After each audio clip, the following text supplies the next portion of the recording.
I speak to you in the name of the one holy and living God. Please sit.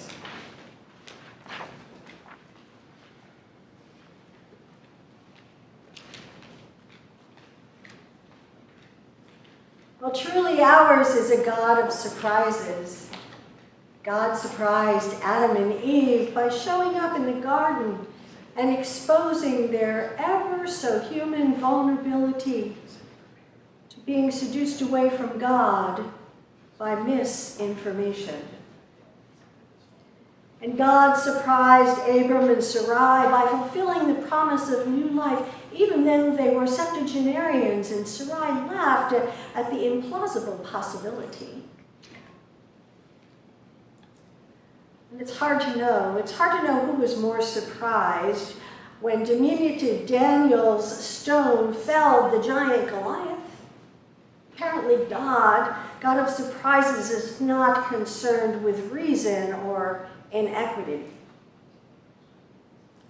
And when a bush that was burning without being consumed spoke to him, telling him to take off your sandals, this is holy ground, surely Moses was surprised by God, who will stop at nothing to get our attention. Now, all of this is prelude to Jesus. Jesus, the unparalleled bearer of God's surprises to the host of a wedding banquet when the wine barrels run dry. Surprise to a woman caught in adultery. Surprise to a child restored to life. Surprised to a tax collector. Surprised to 4,000 or 5,000 people who are famished. Surprised by Jesus' final absolution of his murderers. Forgive them, for they do not know what they are doing. Well, apparently God's surprises are endless.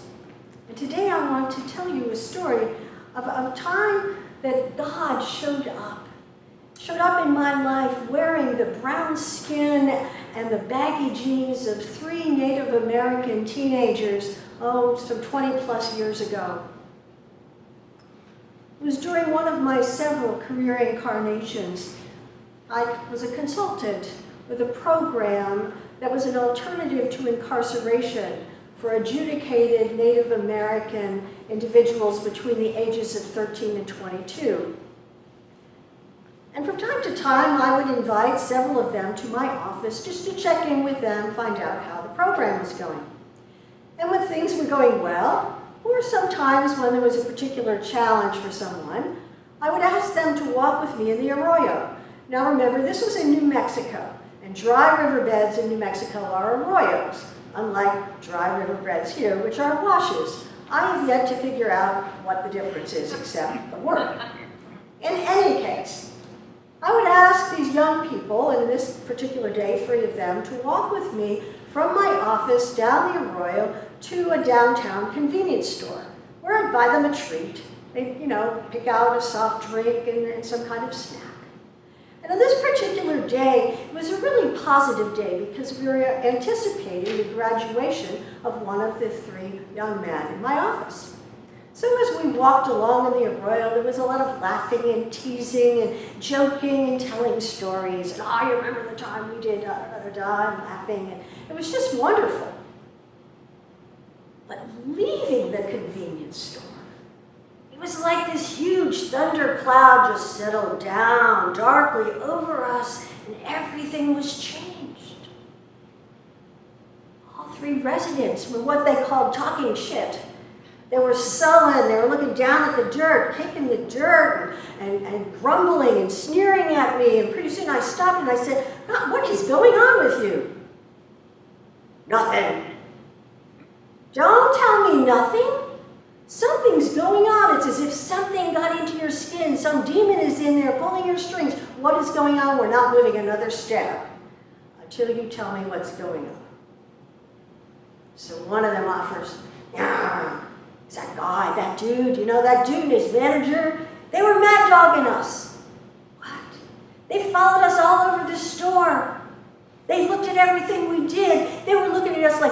we were going to steal something, as if there was anything worth stealing from that stupid store. What? I was there too. And I was stunned, because I hadn't noticed any of that. None of it. And I certainly was not aware of anyone following me around the store. And as I kind of clicked what was going inside of me, something happened, and I realized this is wrong. So I turned to the three guys and I said, come on, we're going back to the store. And they said, no, I'm not good, I'm going back there. I said, oh, yes, we are. And so we exchanged some words, most of which I won't repeat. And finally, they grudgingly agreed. And inside the store, I asked the clerk to call his manager. The manager came out and saw me with the three guys. He said, lady, are these three guys bothering you? And I said, no, my friends are good. They're just fine. But it seems that your clerk here and you have a problem. We were here just a little while ago, getting some soft drinks and snacks, and apparently you found the need to follow them all around the store and watch everything they did, but you didn't follow me. And you were so busy following them that I could have stolen anything I wanted from your store. Would you please explain what you were doing to my friends here? Well, as you can imagine, there was this long silence.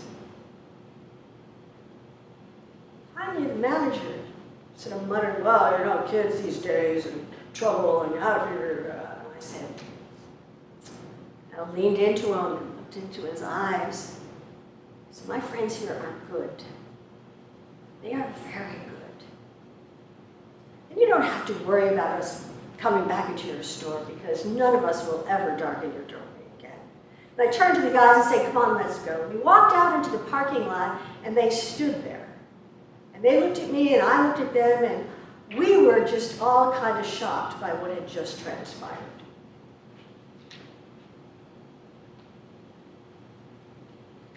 Surprised by God. You see, the God of surprises opened my eyes to invisible injustice, but it was only invisible to me. The three Native American residents, group home residents, it was not invisible to them. And the God of surprises showed up and compelled me to step way outside of my comfort zone and feel the anger and the indignation with these three young men. And I felt it in every cell of my body. And the God of surprises empowered me to act boldly on behalf of these three misunderstood and mistreated young men. In Jesus' words, to offer a cup to these little ones. And let me tell you,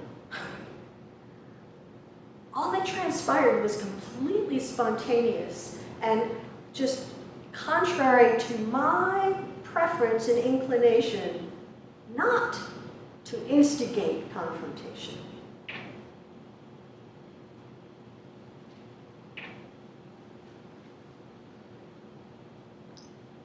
So why are we surprised by God? As I ponder that question, one of the Psalms comes to my heart. Your love, O Lord, forever will I sing. From age to age my mouth will proclaim your faithfulness. Your faithfulness. For I am persuaded that your love is established forever. You have set your faithfulness firmly in the heavens. Now, I wonder if we're surprised by God because we forget God's faithfulness. And I wonder if we're surprised by God because we expect God to show up dressed in kind of maybe a pressed suit, or a yarmulke, or a thobe, or an alb, or some kind of uniform with authority, talking to us from a temple, or a mosque, or a pulpit, or some official office. And instead, God shows up as one of these little ones, hungry, thirsty, wearing brown skin and baggy jeans, long, dark hair.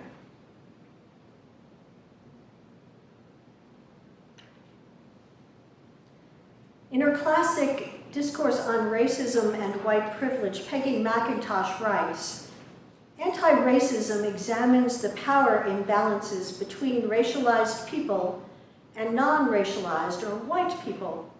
And they're not necessarily white people because in my story that I just told you, the manager was Hispanic. These imbalances play out in the form of unearned privileges that white people benefit from and racialized people do not. Until the day I just described, I had no idea that it was my white privilege to go into a convenience store, or any store for that matter, and not immediately be subject of suspicion and scrutiny. Until that day, I had no understanding of why my young Native American friends could instantly flip a switch and become sullen and angry and affronted and spew obscenities about white folk or anyone in a position of power over them. Really, this day I was surprised by God to feel the anger and the indignation with my Native friends. And I was compelled to step outside of my comfort zone and act boldly on their behalf.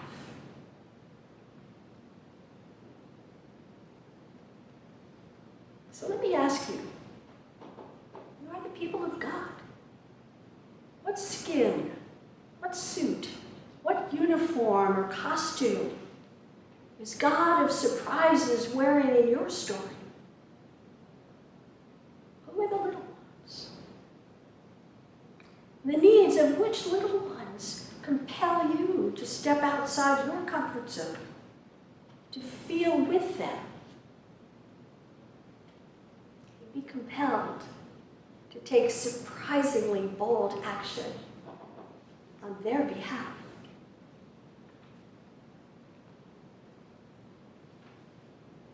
Amen.